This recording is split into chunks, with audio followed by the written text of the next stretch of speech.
يا أيها الذين آمنوا اتقوا الله حق تقاته ولا تموتن إلا وأنتم مسلمون.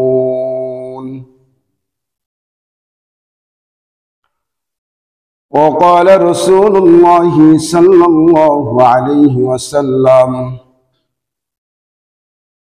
الدنيا سجن المؤمن وجنة الكافر،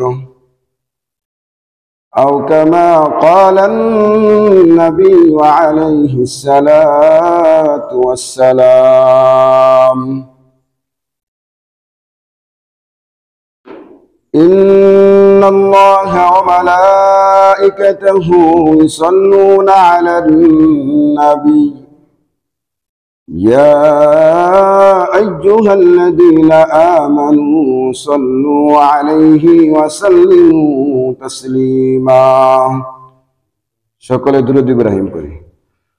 اللهم صل على محمد وعلى آل محمد كما صليت على إبراهيم وعلى آل إبراهيم إنك حميد مجيد. اللهم بارك على محمد وعلى آل محمد كما باركت على إبراهيم وعلى آل إبراهيم إنك حميد مجيد. سبحانك لا علم لنا إلا ما علمتنا إنك أنت العليم الحكيم. আলহামদুলিল্লাহ, আল্লাহ তাআলার দরবারে অসংখ্য অগণিত শুকরিয়া যে আল্লাহ রব্বুল আলামিন আমাদেরকে পবিত্র জুমার আজান শোনার পর দুনিয়ার জমিনে শ্রেষ্ঠ জায়গা, শ্রেষ্ঠ স্থান রব্বে করিমের পবিত্র ঘর মসজিদে আসার, কোরআন হাদিসের কিছু বলার, ধৈর্য ধরে শোনার, রব্বে করিমের কুদরতি পায়ে সেজদা দেওয়ার জন্য বসে থাকার মতো তৌফিক দান করেছেন, সেই জন্য শুকরিয়া আদায় করি আলহামদুলিল্লাহ। মেরে মুহতারাম হাজিরিন, আল্লাহ তাআলার ভয় সম্পর্কে আলোচনা চলতেছিল। মানুষ আল্লাহ তাআলার ভয় যতদিন পর্যন্ত বান্দার দিলের ভিতরে ইয়াকিন না হবে, যতক্ষণ পর্যন্ত রবের ভয় বান্দার ভিতরে বিদ্যমান না হবে, চলতে ফিরতে, উঠতে বসতে, ঘুমাইতে গেলে, শুইতে গেলে, ঘুম থেকে উঠতে গেলে, ব্যবসা বাণিজ্যের ক্ষেত্রে, একে অপরের সাথে কথা বলার ক্ষেত্রে, এভরিথিং একজন ঈমানদার তার মাথা থেকে শুরু করে টাকনু পর্যন্ত প্রত্যেকটা স্থান যখন রবের শরণাপন্ন হয়ে থাকবে, রবের প্রতি ভালোবাসা তার ভিতরে থাকবে, রবের ভয়টা যখন তার ভিতরে বিরাজমান থাকবে, প্রতিনিয়তই রবকে সে স্মরণ করবে। আমি একটা কাজ করতেছি, দুনিয়ার কেউ দেখুক বা না দেখুক, রব দেখতেছে। আমি একটা সহযোগিতার হাত বাড়িয়েছি, দুনিয়ার কেউ দেখুক বা না দেখুক, কে দেখতেছে ভাই? আল্লাহ দেখতেছে। আমি কাউকে গোপনে ক্ষতি করতে চাচ্ছি, আমি মনে করতেছি কেউ জানে না। আমি কারো গোপনে পরামর্শের মাধ্যমে ক্ষতি চাচ্ছি, দুনিয়ার কেউ জানে না, জানে কে? আল্লাহ। তাহলে যদি আমি গোপনে ক্ষুদ্র থেকে ক্ষুদ্র আমলও করি, সেটা দেখারও যার ক্ষমতা আছে। গোপনে ক্ষুদ্র থেকে ক্ষুদ্র যদি কোনো গুনার কাজ করি, নিজে করি, পরামর্শ দিয়ে করাই, কিংবা ওই কাজের সাথে সংশ্রব্ধ থাকে, আমি জড়িত থাকি, দুনিয়ার কেউ জানুক বা না জানুক, যে জানার, যে ফয়সালা দেওয়ার, সে তো জানতেছে। হ্যাঁ, এই যে গোপনের কাজের ভয় যখন বান্দার ভিতরে বিদ্যমান থাকবে, বান্দা যখন হাঁটবে, চলতে যখন বান্দা কথা বলবে, বলার সময় চিন্তা করবে, না জানি আমার জবান দিয়া কি ধরনের কথা চলে আসে, ওই কথার কারণে হইতে পারে রবের কাঠগড়ায় আমার দাঁড়াতে লাগতে পারে, ঠিক কিনা? এই কারণেই আল্লাহর নবী সাল্লাল্লাহু আলাইহি সাল্লাম বলেন, মান সমাতা নাজা, যে চুপ থাকে সে নাজাত পায়।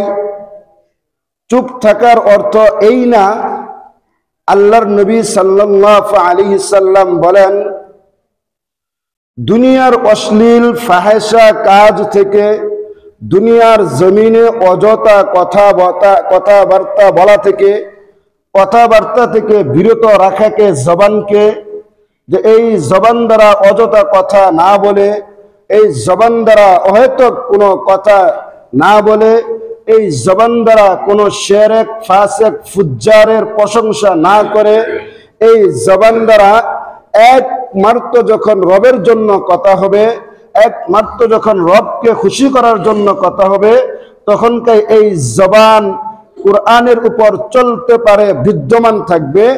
আর যখন আমার এই মুখ দিয়ে অহেতুক কথা আসবে, কোনো প্রয়োজন ছাড়া কথা আসবে, এই জায়গাটাই আল্লাহর নবী সাল্লাল্লাহু আলাইহি সাল্লাম বলেন, কথা কম বলো, তাহলে নাজাত তত তাড়াতাড়ি বেশি পাইয়া যাইবে।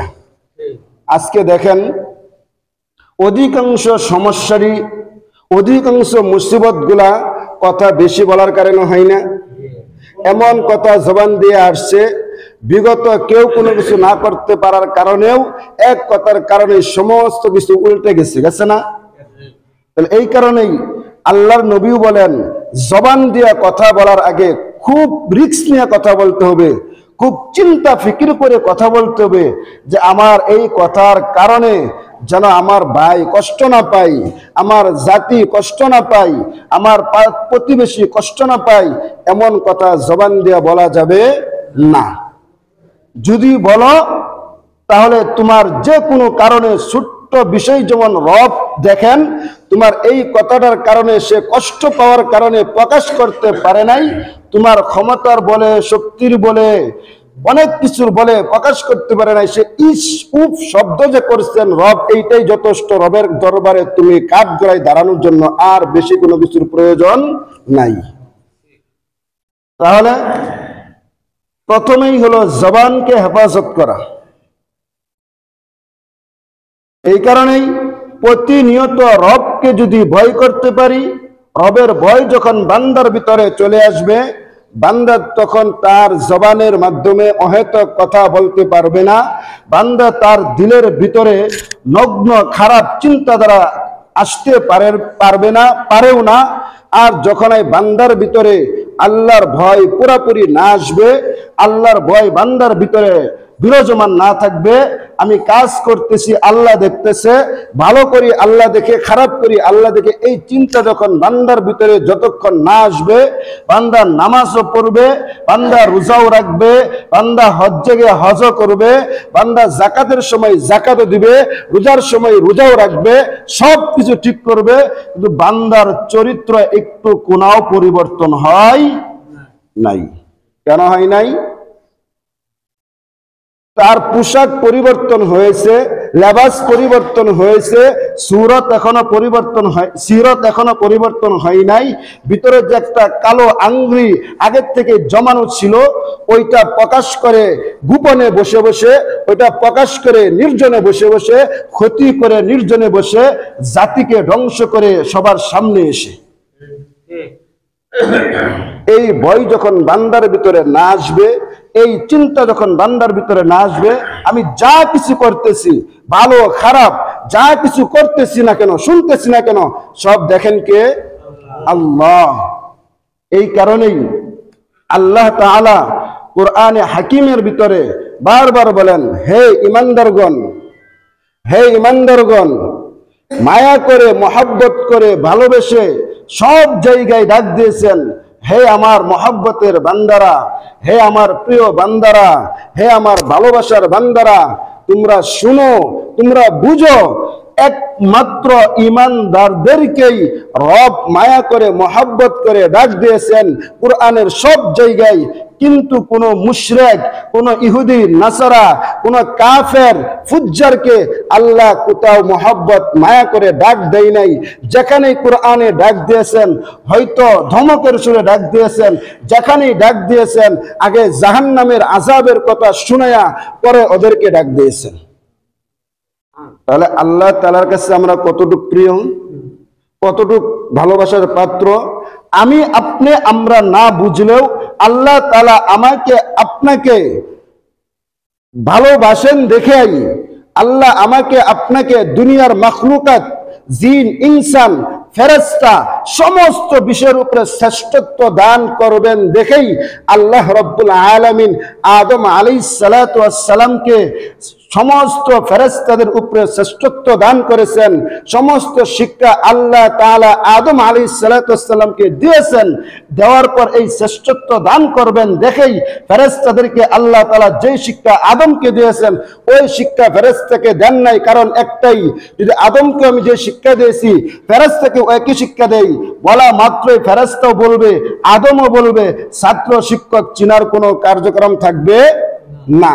এই কারণে যখন আল্লাহ তাআলা ফেরেশতাদেরকে বললেন যে আমি যে প্রতিনিধি বানিয়েছি, আমি যেই প্রতিনিধি দুনিয়াতে প্রেরণ করব, তোমরা তার সম্পর্কে তোমাদের ধারণা কি? ফেরেশতারা বলেন, ক্বালু সুবহানাক লা ইলমা লানা ইল্লা মা আল্লামতানা। হে রব, আপনার প্রতি পবিত্র, আমাদেরকে আপনি যেই সম্পর্কে জ্ঞান দান করেন ওই সম্পর্ক, ওই জিনিস ব্যতীত আমরা অন্য কোনো সম্পর্কে, অন্য কোনো জিনিস সম্পর্কে আমরা জ্ঞান রাখি না, আমরা জ্ঞান জানি না। আপনি যা জানান আমরা সেই বিষয়গুলাই জানি। কারণ আল্লাহ তাআলা ফেরেশতারা যা বলছেন ফেরেশতারা তাই করেছেন। কারণ দুনিয়ার জমিনে এমন একদল ফেরেশতা আল্লাহ তাআলা সৃষ্টি করেছেন, আসমান থেকে শুরু করে জমিন পর্যন্ত, কিয়ামতের আগ পর্যন্ত একদল ফেরেশতা আল্লাহ বানিয়ে রেখেছেন, ওরা রুকু অবস্থায় থাকবে। সুবহানাল্লাহ। একদল ফেরেশতা আল্লাহ বানিয়ে রেখেছেন, ওরা কিয়ামতের আগ পর্যন্ত সিজদা অবস্থায় থাকবে, ওরা সিজদা অবস্থায় আছেন। সুবহানাল্লাহ। তাহলে এর পরেও আদমকে বানানোর কারণ কি? আল্লাহর তাসবিহ আমরা পড়ি, আল্লাহর তাসবিহ জপার জন্য আল্লাহ তাআলা একদল ফেরেশতা বানিয়ে রেখেছেন, তারা প্রতিনিয়তই কিয়ামতের আগ পর্যন্ত আল্লাহর তাসবিহ জপবে। আল্লাহ একদল ফেরেশতা বানিয়ে রেখেছেন কিয়ামতের আগ পর্যন্ত সিজদা অবস্থায় থাকবে। আল্লাহ একদল ফেরেশতা বানিয়ে রেখেছেন কিয়ামতের আগ পর্যন্ত রুকু অবস্থায় থাকবে। আল্লাহ একদল ফেরেশতা বানিয়ে রেখে দিয়েছেন কিয়ামতের আগ পর্যন্ত আল্লাহ তাআলার শুকরিয়া, প্রশংসা আদায় করতে থাকবে।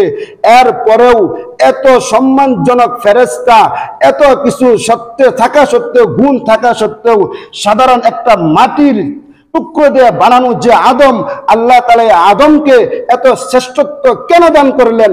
এই শ্রেষ্ঠত্ব, এত মর্যাদা কেন দান করলেন?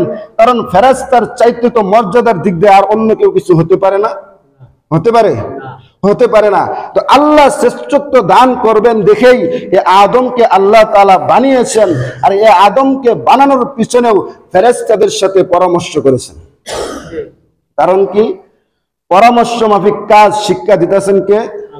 আল্লাহ তাআলা শিক্ষা দিতেছেন আদম আলাইহিস সালাতু ওয়াস সালামকে বানানোর আগেই বলতেছেন ওয়া ইদ ক্বালা রাব্বুকা লিল মালাইকাতি ইন্নী জাইলুন ফিল আরদি খলিফা। আল্লাহ তাআলা বলেন, হে নবী আপনি স্মরণ করুন ওই সময়ের কথা যখন আমি বললাম রাব্বুকা লিল মালাইকা, রব যখন ফেরেশতাদেরকে বললেন ইন্নী নিশ্চয় আমি জাইলুন ফিল আরদ জমিনের ভিতরে একদল প্রতিনিধি বানাতে চাই, ফিল আরদি খলিফা, খলিফা শব্দের অর্থ প্রতিনিধি, আমি প্রতিনিধি বানাতে চাই।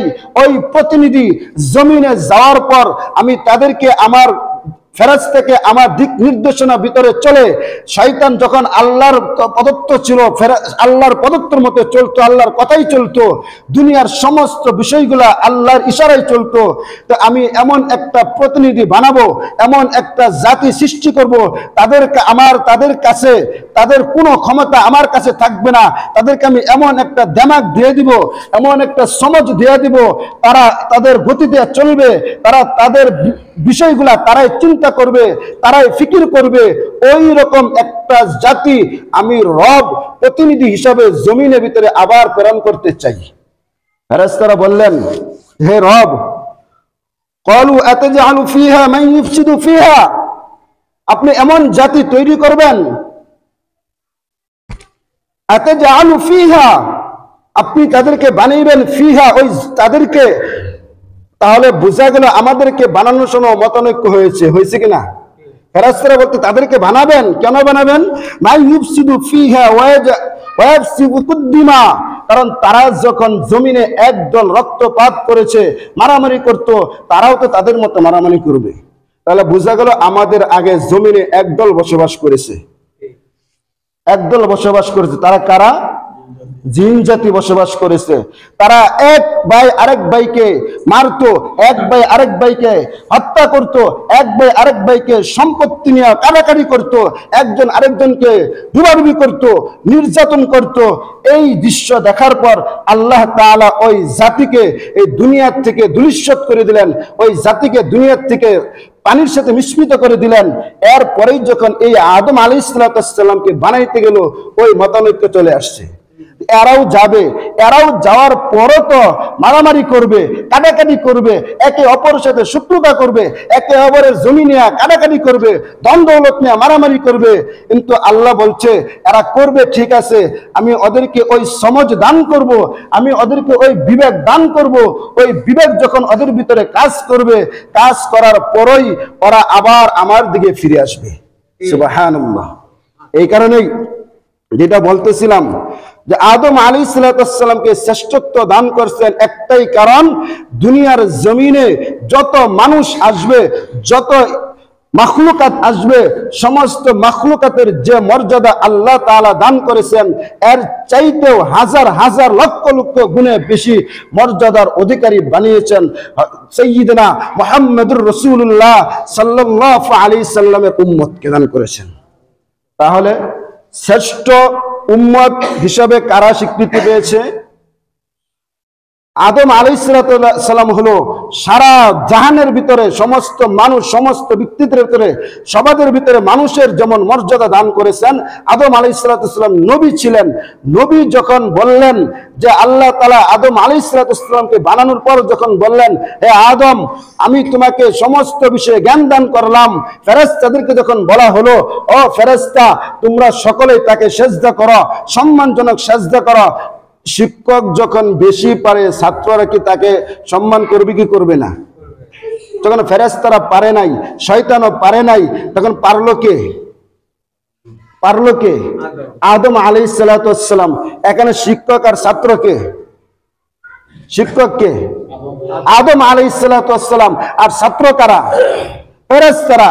যখন আল্লাহ তাআলা বললেন তোমরা সকলেই মিলে ওয়াইদ ক্বালা রাব্বুকা লিল মালাইকাতি ইসজুদু, ওয়াইদ ক্বাল স্মরণ করুন, কুলনা আমি যখন বললাম, কুলনা জমার সিগা, সমস্ত ফেরেশতা যা কিছু সৃষ্টির কুল ছিল সমস্ত কুলকে যখন বললাম লিল মালাইকাতি উসজুদু লি আদম, তোমরা আদমকে সিজদা করো, ফাসাজাদু সিজদা করা মাত্রই আসমানের এবং জমিনের সমস্ত ফেরেশতা, সমস্ত মাখলুকাত সকলেই সিজদায় অবনত হয়ে গেল একজন ব্যক্তি ব্যতীত। উসজুদু লিআদম ফাসাজাদু ইল্লা ইবলিস।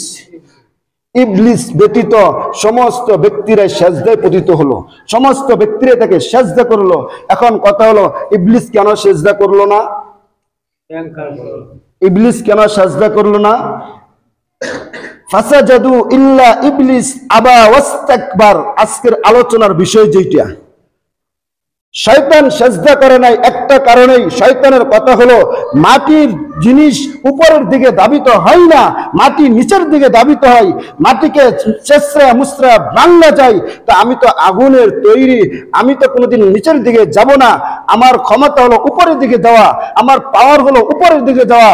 অতএব আমি আগুন হয়ে মাটির ব্যক্তিকে সিজদা করতে পারবো না, মাটির ব্যক্তিকে আমি সম্মান করতে পারবো না, মাটির ব্যক্তিকে আমি আমার থেকে বেশি সম্মান দিতে পারবো না। যখন আলী অবস্থা করলেন, করার পর আল্লাহ তাআলা বললেন, আরে শয়তান, আমি তো তোকে সমস্ত বিষয়ের উপরে শ্রেষ্ঠত্ব দান করেছিলাম। আসমানে জমিন থেকে আনার পর আসমানে তোকে আমি শ্রেষ্ঠত্ব দান করেছিলাম। আমি তোকে হুকুম করেছি, আমার হুকুম অমান্য করছস। আমি তোকে হুকুম দিয়েছি সেজদা করার জন্য, সমস্ত ফেরেশতারা সেজদা করছে, তুইও যদি সেজদা করতে, তুই তখনও যেমন মালাইকার সর্দার ছিলি, সেজদা করার পরেও তুই মালাইকার সর্দারই থাকতি, তোর মানি থাকতো। কিন্তু ওই যে ভিতরে অহংকার চলে আসছে যে আরে আমি মাটি আগুনের মানুষ হয়ে, আগুনের তৈরি হয়ে একজন মাটির মানুষকে কিভাবে সেজদা করব, এখানেই শেষ করছে। আবা ওয়াস্তাকবার, সে অহংকার করছে। অহংকার করার সাথে সাথেই আল্লাহ তাআলা ওয়া কানা মিনাল কাফিরিন, সে কাফেরদের দলের অন্তর্ভুক্ত হয়ে গিয়েছে। মেরে মুহতারাম হাজিরিন, আজকে সেই অহংকার আমাদের ভিতরে নাই, আছে কিনা? নাই। আসলে আমরা কি নিয়ে অহংকার করি? যে ব্যক্তির ভিতরে রবের ভয় থাকবে, সেই ব্যক্তির ভিতরে অহংকার নামক স্থানটা, অহংকার নামক জায়গাটা সেই ব্যক্তির কলবের ভিতরে থাকতে পারে না।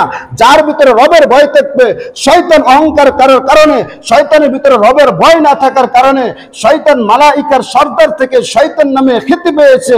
শয়তান মালাইকার সর্দার থাকার কারণে, রবের হুকুম না মানার কারণে, রবের হুকুমের উপরে যুক্তি দেখানোর কারণে শয়তানে পরিণত হয়েছে।